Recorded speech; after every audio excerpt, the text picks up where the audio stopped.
1966 ခုနှစ်ဂယ်ရီမြို့လေးမှာ9နှစ်အရွယ်မိုက်ကယ်ဂျက်ဆင်ဟာအပြင်မှာကလေးတွေစော့နေတာကိုပြတင်းပေါက်ကနေငေးကြည့်နေခဲ့ပါတယ်။အဲ့ဒီအချိန်မှာဖခင်ဖြစ်သူဂျိုးဆက်ဂျက်ဆင်ကမိုက်ကယ်နဲ့သူ့ညီကိုတွေကိုတချင်းဆိုလေ့ကျင့်ဖို့လမ်းခေါ်လိုက်ပါတယ်။လေ့ကျင့်နေတော့မိုက်ကယ်တခါတရံထင်ငေါ်သွားတဲ့အတွက်ဂျိုးဆက်ကတေးသေးချာချာဆိုဖို့စူပူငေါငန်းခဲ့ပြီးမိုက်ကယ်အမားမရှိဆိုနိုင်မှပဲအဲ့ဒီနေ့အတွက်လေ့ကျင့်ခန်းပြီးဆုံးသွားခဲ့ပါတယ်။နောက်ပိုင်းတညမှာတော့ဂျိုးဆက်ကသူတို့ညီကိုတစုစင်ပေါ်တက်ဖျော်ဖြေကိုအစင်သင်းဖြစ်ပြီလို့ထမင်းစားပွဲဝိုင်းမှာပြောလာပါတယ်။တပတ်ကိုနှစ်ညဖျော်ဖြေရမယ်လို့ပြောတဲ့အတွက်ကလေးတွေဝမ်းသာသွားပေမဲ့မိခင်ဖြစ်သူကတရင်ကတော့ကလေးတွေငယ်သေးတယ်လို့ကြောင်းတက်နေရသေးလို့စိုးရိမ်ခဲ့ပါတယ်။ဒါပေမဲ့ဂျိုးဆက်ကဒီဘဝမှာအောင်မြင်တဲ့သူနဲ့ရှုံးနေတဲ့သူနှစ်မျိုးပဲရှိတယ်လို့ပြက်ပြက်သားသားပြောပါတယ်။သူတို့ဟာဆင်းရဲတဲ့လူမေးကလေးတွေဖြစ်လို့ဘာမှအလားကားမရနိုင်ပဲကိုယ့်ဘာသာတိုက်ပွဲဝင်ရမယ်လို့ခံယူချက်သွင်းပေးခဲ့ပါတယ်။အဲ့ဒီနောက်ဂျက်ဆင်ဖိုက်ဖွဲ့အနေနဲ့ပထမဆုံးစင်တင်ပွဲစတင်ခဲ့ပြီးမိုက်ကယ်ကရှေ့ဆုံးကနေဥဆောင်ကကလပ်တစ်ခုလုံးကိုမြိုင်မြိုင်ဆိုင်ဆိုင်ခုန်စေခဲ့ပါတယ်။ဂျိုးဆက်ကတော့စင်နောက်ွယ်ကနေတီတီငိမ့်ငိမ့်စောင့်ကြည့်နေခဲ့ပါတယ်။ပွဲပြီးအိမ်ပြန်ရောက်တဲ့အခါဂျိုးဆက်ကချက်ချင်းလေးချင်ကန်ပြန်လုပ်ဖို့ပြင်ပါတယ်။ကတ်တရင်နဲ့ကလေးတွေကပင်ပန်းနေပြီလို့တားတဲ့အခါဂျိုးဆက်ကမင်းတို့ကောင်းကောင်းဖျော်ဖြေနိုင်ခဲ့လို့ပင်ပန်းတာလားလို့မေးတဲ့အခါမိုက်ကယ်တယောက်တည်းကပဲဟုတ်ပါတယ်။သူတို့ကောင်းကောင်းဖျော်ဖြေနိုင်ခဲ့တာပါလို့ပြန်ပြောခဲ့ပါတယ်။မိမိစကားကိုပြန်ငင်းရမလားဆိုပြီးဒေါသထွက်သွားတဲ့ဂျိုးဆက်ကမိုက်ကယ်ကိုလန့်ခေါ်ပြီးခါပတ်နဲ့ရိုက်နှက်အပြစ်ပေးခဲ့ပါတယ်။ဒီဘဝမှာအနိုင်နဲ့အရှုံးပဲရှိတယ်လို့လည်းထပ်ပြောပါတ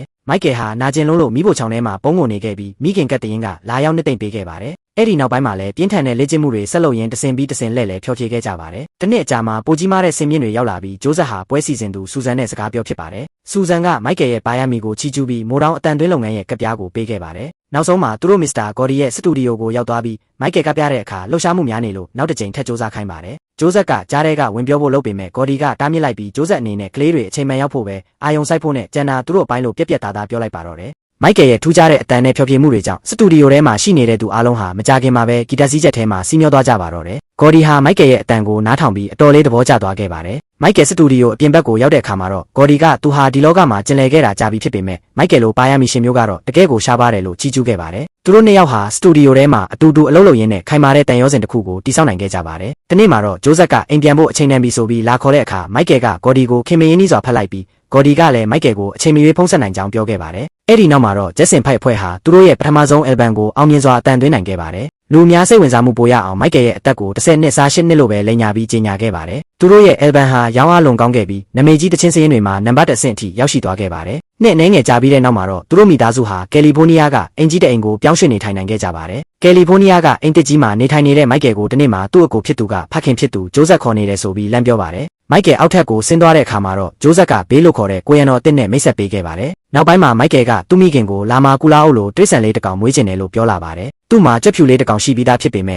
့ဒီလိုထူးခြားတဲ့တိရစ္ဆာန်တွေကိုမှသူကပိုပြီးစိတ်ဝင်စားနေခဲ့တာပါ။သူ့မိခင်ကမိုက်ကယ်ကိုသူ့အသက်အရွယ်သူငယ်ချင်းတွေနဲ့ပေါင်းဖို့တိုက်တွန်းပေမဲ့မိုက်ကယ်ကတော့သူဟာတခြားကလေးတွေနဲ့မတူဘူးလို့ပြန်ပြောပါတယ်။လူတိုင်းကသူ့ကိုနမေကြီးကလေးတစ်ယောက်လိုပဲကြည့်ကြပေမဲ့တိရစ္ဆာန်လေးတွေကပဲသူ့ကိုတာမန်လူတစ်ယောက်လိုဆက်ဆံတယ်လို့သူကခံစားနေရတာပါ။9နှစ်လောက်အချိန်ကုန်လွန်သွားတဲ့အခါမှာတော့မိုက်ကယ်ဟာလူလားမြောက်လာပြီးသူ့ရဲ့တကူတော်အယ်ဘမ်ကိုဖန်တီးခြင်းစိတ်ပြင်းပြလာပါတယ်။သူဟာအတန်သွင်းလုပ်ငန်းကမန်နေဂျာတွေကိုတကူတော်အယ်ဘမ်ထုတ်မဲ့အကြံဉာဏ်ဟာမန်နေဂျာတွေစီကလာတာပါလို့သူ့ဖခင်ကိုပြောပေးဖို့တောင်းဆိုခဲ့ပါတယ်။ဂျိုးဆက်ကတော့သဘောတူခဲ့ရင်မိုက်ကယ်ကိုမနက်9နာရီကနေညနေ9နာရီထိပဲအချိန်ပေးနိုင်မယ်လို့ကန့်သက်ချက်ထားခဲ့ပါတယ်။အဲ့ဒီနောက်မှာတော့မိုက်ကယ်ဟာဘေးနဲ့အတူစတူဒီယိုကိုသွားပြီးသူ့ရဲ့ပထမဆုံးတကူတော်တခြင်းတွေကိုစတင်အတန်သွင်းပါတော့တယ်။သူ့ရဲ့ကြော်ကြားမှုကလည်းတစ်နေ့ထက်တစ်နေ့ပိုပြီးမြင့်တက်လာခဲ့ပါတယ်။တရက်မှာတော့မိုက်ကယ်ဟာကင်ဆာဝေဒနာရှင်ကလေးတွေကိုတွားရောက်အားပေးခဲ့ပြီးနောက်တစ်နေ့မနက်မှာတော့သူ့မိသားစုဝင်အားလုံးကိုနိုဘီထူးခြားတဲ့အရာတစ်ခုကိုပြသခဲ့ပါတယ်။အဲ့ဒီအရာကတော့စမ်းသက်ခန်းတစ်ခုကနေသူကယ်ထုတ်လာခဲ့တဲ့ချင်ပန်စီမြောက်လေးပဲပဲဖြစ်ပါတယ်။မိုက်ကယ်ဟာအဲ့ဒီမြောက်လေးကိုသူ့ခန်းထဲမှာနေပါလန်းအကြောင်းပုံပြင်တွေဖတ်ပြရင်းအချိန်ကုန်လွန်စေခဲ့ပါတယ်။ဒါပေမဲ့မိုက်ကယ်ဟာသူ့ရဲ့မျက်နှာသွင်းပြင်းနဲ့ပတ်သက်ပြီးစိုးရိမ်စိတ်တွေရှိလာခဲ့ပါတယ်။သူ့ရဲ့လက်မှာဖြစ်နေတဲ့အရေးပြားယောဂအတွက်ဆေးဝါးတွေတောက်သုံးနေရတယ်လို့သူ့မျက်နှာဟာလည်းတစ်ဖက်နဲ့တစ်ဖက်မညီဘူးလို့ယူဆနေတဲ့အတွက်ခွဲစိတ်မှုလုပ်ဖို့ဆုံးဖြတ်ခဲ့ပါတယ်။ခွဲစိတ်မှုပြီးလို့အိမ်ပြန်လာတဲ့အခါမှာတော့ဂျိုးဆက်ကသူ့မျက်နှာကိုကြည့်ပြီးမင်းမြတ်တဲ့အခါနှာခေါင်းလမ်းကြောင်းပြဿနာကြောင့်လို့ပဲမိုက်ကယ်ကလိန်ညာပြောဆိုခဲ့ပါတယ်။နောက်ပိုင်းမှာတော့မိုက်ကယ်ဟာတက်ကူလာအုပ်နဲ့မြေဟောက်တွေကိုပါထပ်မံမွေးမြူလာခဲ့ပြီးသူ့ရဲ့တကူတော်လမ်းကြောင်းကိုစတင်လျှောက်လန်းဖို့ပြင်ဆင်နေပါတော့တယ်။ပထမအဆင့်မျက်နှာခွဲစိတ်မှုပြီးဆုံးသွားတဲ့အခါမှာတော့မိုက်ကယ်ဟာမန်ထဲမှာသူ့ကိုယ်သူပြန်ကြည့်ပြီးကျဉ်းနေခဲ့ပါတယ်။နောက်ပိုင်းမှာမိုက်ကယ်ကသူ့ရဲ့ညီမဖြစ်သူနဲ့အတူပရိသတ်တွေစီကလာတဲ့စာတွေကိုဖတ်နေတော့မှညီမဖြစ်သူကသူ့မျက်နှာလေးအတော်လေးကြည်ကောင်းသွားပြီလို့ချီးကျူးခဲ့ပါတယ်။မိုက်ကယ်ကလည်းကဘာကြီးကိုယောက်ျားလေးဖွဲ့ဝင်တယောက်အနေနဲ့မဟုတ်ပဲပုံစံအသစ်နဲ့မြင်စေချင်တာဖြစ်လို့အဲ့ဒီစကားကိုကြားပြီးဝမ်းသာသွားခဲ့ပါတယ်။အဲ့ဒီအချိန်မှာပဲအကိုဖြစ်သူကဖခင်ဂျိုးဆက်ကအရေးကြီးစည်းဝေးတစ်ခုခေါ်နေတယ်လို့လာပြောပါတယ်။မိုက်ကယ်အစည်းအဝေးပွဲကိုရောက်သွားတဲ့အခါဂျိုးဆက်ကမိုက်ကယ်ကိုလက်ခုပ်တီးကြိုဆိုပြီးအခုလိုတကူတော်အောင်မြင်မှုတွေရနေတာကိုခနဲ့ရတဲ့ပြောဆိုပါတယ်။ပြီးနောက်သူကဂျက်ဆင်ဖိုက်အဖွဲ့တစ်ခုလုံးအတွက်ဖျော်ဖြေပွဲအယ်ဘမ်နဲ့နယ်လက်ဖျော်ဖြေပွဲတစ်ခုကိုစီစဉ်ထားတယ်လို့ပြောလာပါတယ်။မိုက်ကယ်ကစဉ်းစားဦးမယ်လို့ညှင်းဆိုဖို့စ조사ပေမဲ့ဂျိုးဆက်ကတော့မိုက်ကယ်ဘာစဉ်းစားရမလဲဆိုတာကိုသူကိုယ်တိုင်ပဲဆုံးဖြတ်မှာဖြစ်ပြီးမိုက်ကယ်အနေနဲ့စူပါစတာဖြစ်သွားလို့သူတို့ကိုအထင်သေးနေတာလားဆိုပြီးဒေါသတကြီးမေးခွန်းထုတ်ပါတော့တယ်။မိခင်ကတရင်ကဝင်ရောက်တားမြစ်ဖို့စ조사ပေမဲ့ဂျိုးဆက်ကအော်ဟစ်ပိတ်ပင်လိုက်တာကြောင့်မိုက်ကယ်ဟာစိတ်ပြက်လက်ပြက်နဲ့အိမ်ပြင်ကိုထွက်ပြေးလာခဲ့ပါတယ်။ သူကကိုရန်တော်ဘေးကိုကားမောင်းပြီးအပြင်လိုက်ဖို့ပြောပြီးတောင်ကြားလန်းကတိတ်ဆိတ်တဲ့နေရာတစ်ခုကိုရောက်တဲ့အခါမှာတော့ဂျိုးဆက်ကသူ့အပေါ်အမြဲတမ်းအမျက်ထုတ်နေရလို့ယဉ်ဖွင့်ပါတယ်မိုက်ကယ်ကတကူတော်ဖျော်ဖြေပွဲလုပ်ဖို့ပြင်ဆင်ထားတာဖြစ်ပေမဲ့ဂျိုးဆက်ကအဖွဲလိုက်ပွဲဖြစ်အောင်အတင်းကျပ်လုပ်နေတာပါဘေးကမိုက်ကယ်ကိုလန်းကိုရှောင်းနိုင်ပြီလို့အကြံပေးပေမဲ့မိုက်ကယ်ကသူ့မိသားစုကိုချစ်တဲ့အတွက်အစင်သင့်မဖြစ်သေးဘူးလို့ပြောပါတယ်ဘေးကတော့ဂျိုးဆက်ဟာဘယ်တော့မှပြောင်းလဲမှာမဟုတ်ပဲအမြဲတမ်းမိသားစုအောင်မြင်မှုအတွက်ပဲကြည့်ပြီးတဦးတစ်ယောက်ချင်းစီရဲ့ဆန္ဒကိုဂရုစိုက်မှာမဟုတ်တဲ့အတွက်ကိုပိုင်ဖွဲ့နဲ့ရှေ့နေကောင်းကောင်းတယောက်အမြန်ဆုံးရှာဖွေဖို့တိုက်တွန်းခဲ့ပါတယ်နှစ်အနေငယ်ကုံလွန်သွားတဲ့အခါမှာတော့မိုက်ကယ်ဟာပုံစံအသစ်ရုပ်ရည်အသစ်နဲ့ပုံမိုကြော်ကြားလာခဲ့ပါတယ်လုပ်ငန်းဆိုင်ရာအစည်းအဝေးတစ်ခုမှာလုပ်ငန်းရှင်တွေကမိုက်ကယ်သဘောမကျတဲ့ကန့်လန့်မှုတွေတင်ပြနေတုန်းဂျွန်ပရန်ကာလို့ခေါ်တဲ့အကျိုးဆောင်တစ်ယောက်ကမိုက်ကယ်ကိုကမ္ဘာမှာအကြီးကျယ်ဆုံးအမှုပညာရှင်ဖြစ်အောင်ကူညီပေးနိုင်တယ်လို့ပြောလာတဲ့အတွက်မိုက်ကယ်ကစိတ်ဝင်စားသွားပါတယ်မိုက်ကယ်ကတခြားသူတွေကိုအခန်းပြင်ထွက်ခိုင်းလိုက်ပြီးဂျွန်ပရန်ကာနဲ့နှစ်ယောက်တည်းကြံခဲ့တဲ့အချိန်မှာသူ့ရဲ့ပထမဆုံးတာဝန်နေနဲ့ဖခင်ဖြစ်သူဂျိုးဆက်ကိုသူ့ရဲ့မန်နေဂျာဖြစ်ကနေအမြန်ဆုံးထုတ်ပယ်ပစ်ဖို့အမိန့်ပေးလိုက်ပါတော့တယ်ဂျိုးဆက်အိမ်မှာရှိနေတော့မိုက်ကယ်ကိုမန်နေဂျာဖြစ်ကနေထုတ်ပယ်လိုက်တဲ့စာတစ်စောင်ရောက်ရှိလာခဲ့ပါတယ်ဂျိုးဆက်ဟာစာကိုဖတ်ပြီးအတော်လေးအံ့ဩဒေါသထွက်သွားပြီးကတရင်စီချက်ချင်းသွားကမိုက်ကယ်ကလူချင်းတွေ့ပြီးမပြောရဲစာနဲ့လုပ်ရက်တယ်ဆိုပြီးပောက်ကွဲပါတော့တယ်ကတရင်ကတော့မိုက်ကယ်ဟာလူကြီးဖြစ်နေပြီလို့ကာကွယ်ပြောဆိုပြီးသူတို့အခုလိုချမ်းချမ်းသာသာနေနိုင်တာဟာလဲမိုက်ကယ်ကြောင့်မို့လို့ဂျိုးဆက်အနေနဲ့မိုက်ကယ်ကိုကျေးဇူးတင်တယ်လို့ပြက်ပြက်သားသားပြောဆိုလိုက်ပါတော့တယ်ဖခင်ဖြစ်သူဂျိုးဆက်ကတော့အင်္ဂလူတွေအားလုံးဟာသူတို့မိသားစုကိုဆင်းရဲတဲ့မြို့လေးကနေလွတ်မြောက်အောင်ရုန်းကန်ပေးခဲ့တဲ့သူ့ရဲ့ကျေးဇူးတွေကိုမေ့ကုန်ကြပြီလို့ညီတော်ရင်ထွက်ခွာသွားခဲ့ပါတယ်တစ်ဖက်မှာလည်းမိုက်ကယ်နဲ့ဘေးတို့ဟာဈေးဝယ်ထွက်နေတုန်းလမ်းမှာပရိသတ်တွေဝိုင်းုံလာပြီးအမတ်တရလက်မှတ်တွေတောင်းကြတဲ့အတွက်မိုက်ကယ်ကပျော်ပျော်ပါးပါးပဲလက်မှတ်ထိုးပေးခဲ့ပါတယ်အိမ်ပြန်ရောက်တဲ့အခါမှာတော့သူကသူ့ရဲ့ညီအကိုတွေနဲ့အရင်လိုပြန်လဲရင်းနှီးချင်တဲ့အတွက်ဂိမ်းကစားဖို့ခေါ်ခဲ့ပါသေးတယ်မိုက်ကယ်တယောက်သူ့ခန်းထဲမှာချင်ပန်စီလေးပဲကိုရေခဲမုံကျွေးဖို့အောက်ထပ်ကိုဆင်းလာတဲ့အချိန်မှာတော့ဂျိုးဆက်ကစာတစ်စောင်ကိုကင်ပြီးစောင့်နေတာနဲ့တိုးပါတော့တယ်ဂျိုးဆက်ကစာကိုဖတ်ခိုင်းပေမဲ့မိုက်ကယ်ကညှဉ်းဆန်ခဲ့လို့ဂျိုးဆက်ကမိုက်ကယ်အနေနဲ့မိသားစုအကြောင်းတင်ယူဖို့အများကြီးလိုသေးတယ်လို့ပြောပြီးထွက်သွားခဲ့ပါတယ်အဲ့ဒီနောက်မိုက်ကယ်ဟာကင်ဆာဆေးရုံတွေကိုဆက်လက်သွားရောက်အားပေးခဲ့တယ်လို့သူ့ရဲ့အကျိုးဆောင်ဂျွန်ကိုလည်းတမိုင်းမှာအကြီးကျယ်ဆုံးနယ်လက်ဖျော်ဖြေပွဲကြီးနဲ့ရုပ်ရှင်တို့တစ်ခုဖန်တီးခြင်းတယ်လို့သူ့ရဲ့အိမ်မက်တွေကိုယဉ်ဖွင့်ခဲ့ပါတယ်ဂျွန်ကတော့အင်တာဗျူးတွေမလုပ်ဘဲရုပ်ရှင်ပဲရိုက်မယ်ဆိုရင်အဆင်မပြေနိုင်ဘူးလို့တတိပေးပေမဲ့မိုက်ကယ်ကတော့စွတ်တင်းမဲ့အော်ဒီယိုဒီမိုတချင်းတစ်တွေကိုအားတုံကုန်ဆိုင်ဖန်တီးပါတော့တယ်အဲ့ဒီအချိန်မှာပဲ TV သတင်းတွေရဲ့ကလူမဲတွေအပေါ်အကြမ်းဖက်နှိပ်စက်နေတဲ့သတင်းတွေကိုမြင်ပြီးမိုက်ကယ်ဟာစိတ်ကူးစိတ်တမ်းတစ်တွေရရှိသွားခဲ့ပါတယ်သူဟာလူမဲအတိုက်ဝင်းရဲ့လမ်းဘေးဟစ်ဟော့ဂီတလောကစီကိုတွားရောက်ဖို့ဆုံးဖြတ်ခဲ့ပါတယ်ကိုရန်တော်ဘေးကအဲ့ဒီနေရာကိုတွားဖို့မသိတော့ဘူးလို့တားမြစ်ပေမဲ့မိုက်ကယ်ကတော့စိတ်ကူးကောင်းတစ်ခုရှိတယ်ဆိုပြီးတွားရောက်ခဲ့ပါတယ်အဲ့ဒီကလမ်းဘေးအကပညာရှင်တွေရဲ့အကလတွေနဲ့စီးချက်တွေကိုမိုက်ကယ်ကသဘောကျသွားပြီးဂီတနဲ့အကဆိုတာလူတိုင်းမှာတူညီတဲ့အရာဖြစ်လို့ကဘာကြီးကိုပြောင်းလဲနိုင်တဲ့စောစောစီစီဘာသာစကားတစ်ခုပဲလို့ပြောခဲ့ပါတယ်ပြီးနောက်သူကအကပညာရှင်တွေကိုကကွက်တစ်တွေတင် जा ပေးပြီးသူ့ရဲ့ရုပ်ရှင်တို့ထဲမှာပါဝင်ဖို့ကမ်းလှမ်းခဲ့ပါတယ်သူဟာနေတိုင်းရုပ်ရှင်တကားစီကြည့်ရင်းနဲ့တရက်မှာတော့တဲထက်ရင်ဖို့ရုပ်ရှင်တစ်ခုကိုကြည့်ပြီးတေရီလာလို့ခေါ်တဲ့ရုပ်ရှင်တို့ရိုက်ကူးဖို့စိတ်ကူးရရှိသွားပါတော့တယ်မိုက်ကယ်ဟာတရက်တစ်စီမိတ်ကပ်တွေပြင်ဆင်ပြီးသူ့ရဲ့တေရီလာနဲ့ဘီလီချင်းတချင်းတွေကိုထုတ်လုပ်လိုက်တဲ့အခါမှာတော့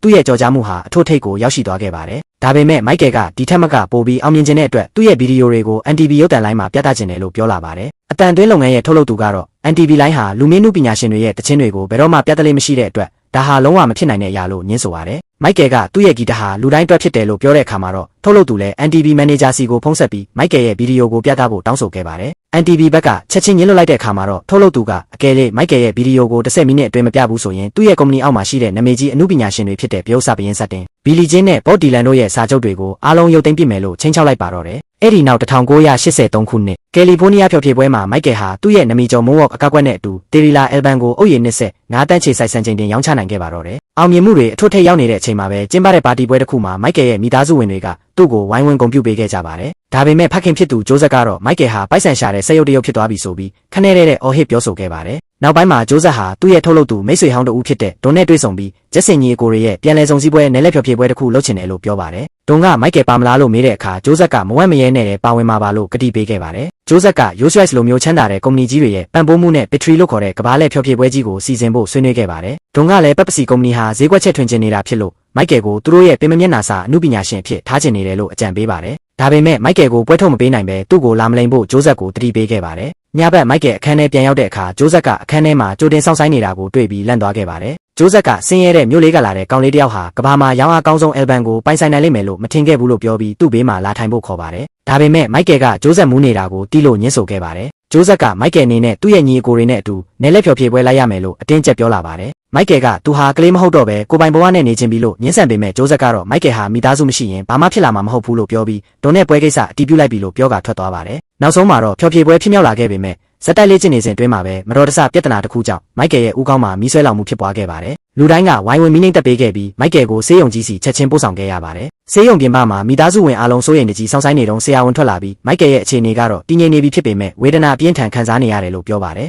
သူဟာတတိယအဆင့်ပြင်းထန်မီးလောင်ဒဏ်ရာရရှိသွားခဲ့ပြီးအာယုံကြောချို့လည်းပျက်စီးသွားခဲ့ရပါတယ် ဂျိုးဆက်ကမိုက်ကယ်နောက်တစ်ချိန်ပြန်ပြီးဖျော်ဖြေနိုင်ဦးမလားလို့မေးတဲ့အခါမိခင်ကတည်းကဂျိုးဆက်ကိုအန်အော်ဒါကြီးကြည့်ခဲ့ပါတယ်ဆရာဝန်ကမိုက်ကယ်ဟာတေလူနီးပါးဖြစ်ခဲ့ရလို့အခုအချိန်မှာမိသားစုရဲ့စိတ်ပိုင်းဆိုင်ရာပံ့ပိုးမှုလိုအပ်တယ်လို့ပြောပါတယ်မိုက်ကယ်ရဲ့ဦးခေါင်းဒဏ်ရာတွေတက်တာလာတဲ့အခါဆရာဝန်ကနောက်ထပ်ခွဲစိတ်မှုအချို့လုပ်ဖို့လိုအပ်ဦးမယ်လို့ပြောတဲ့အတွက်မိုက်ကယ်ကသူဆံမင်တူဝေးရတော့မလားလို့စိုးရိမ်ကြီးမေးခဲ့ပါတယ်ညဘက်မှာကိုရန်တော်ဘေးကမိုက်ကယ်စိတ်သက်သာရစေဖို့အစားအစာအချို့ယူလာပေးပေမဲ့မိုက်ကယ်ကတော့အားငယ်နေခဲ့ပါတယ်မိခင်ကတည်းကမိုက်ကယ်ကိုလာရောက်တောင်းပန်တဲ့အခါမိုက်ကယ်ကဂျိုးဆက်ဟာသူဖြစ်ချင်တာကိုပဲစွလုံးမှာဖြစ်ပြီးဘယ်တော့မှရက်တက်မှာမဟုတ်ဘူးလို့စိတ်ပြက်လက်ပြက်ပြောပါတယ်နောက်တစ်နေ့မှာအကျိုးဆောင်ကျုံကမိုက်ကယ်ကိုလာတွေ့တဲ့အခါမိုက်ကယ်ဟာဆေးရုံကအပြင်းထန်မီးလောင်တန်းရထားတဲ့တခြားလူနာတွေကိုလိုက်လံအားပေးနေတာကိုတွေ့ရပါတယ်မိုက်ကယ်ကကျုံကိုဖျော်ဖြေပွဲခဲ့ရမယ်အကျိုးမြတ်ငွေကြေးအားလုံးကိုဆေးရုံရဲ့မီးလောင်တန်းရကုသရေးဌာနစီကိုပဲလူဒန်းပေးဖို့တောင်းဆိုလိုက်ပါတော့တယ်တစ်ဖက်မှာလည်းဒေါသထွက်နေတဲ့ဂျိုးဆက်ကတရင်ကိုမိုက်ကယ်မပါရင်ဒီနယ်လက်ဖျော်ဖြေပွဲကဘယ်လိုမှဖြစ်မြောက်နိုင်မှာမဟုတ်ပဲသူတို့တွေပိုက်ဆံအမြောက်များဆုံးရှုံးရလိမ့်မယ်လို့ပောက်ကွဲပြောဆိုပါတယ်ကတရင်ကလည်းမိုက်ကယ်ဟာအထူးချက်မှတ်ကုသဆောင်တွေကထွက်လာတာပဲရှိသေးကြောင်းသူကိုယ်တိုင်လည်းဒီပွဲကိုမလုပ်ချင်ခဲ့ပဲဂျိုးဆက်အနေနဲ့မိုက်ကယ်ကိုသူ့လမ်းသူရှောက်ခွင့်ပေးပြီးဖယ်ပေးတင်ကြောင်း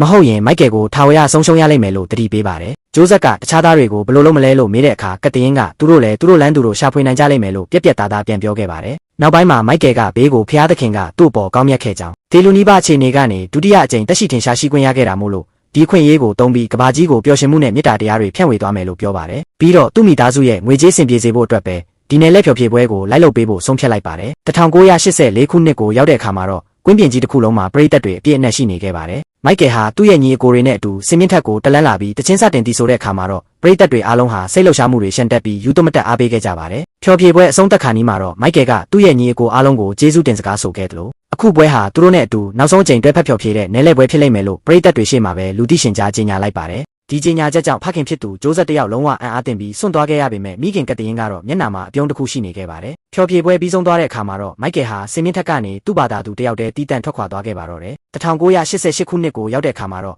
မိုက်ကယ်ဟာသူ့ရဲ့တကူတော်နယ်လက်ဖျော်ဖြေပွဲကြီးကိုစတင်ဆင်နွှဲခဲ့ပြီးစင်ပေါ်မှာသူ့ရဲ့နှလုံးသားထဲကလာတဲ့အမှုပညာတွေကိုအစွမ်းကုန်ထုတ်ပြခဲ့လို့ပရိသတ်တွေအားလုံးကလည်းရင်ခုန်စိတ်လှုပ်ရှားစွာနဲ့တခဲနက်အားပေးခဲ့ကြပါတယ်။အဲ့ဒီနောက်မိုက်ကယ်ဂျက်ဆင်ရဲ့အထုပ်ပတ်တိရုပ်ရှင်ဇာတ်လမ်းရှေ့ဆက်မဲ့အပိုင်းကတော့ပြီးဆုံးသွားခဲ့ပါပြီ။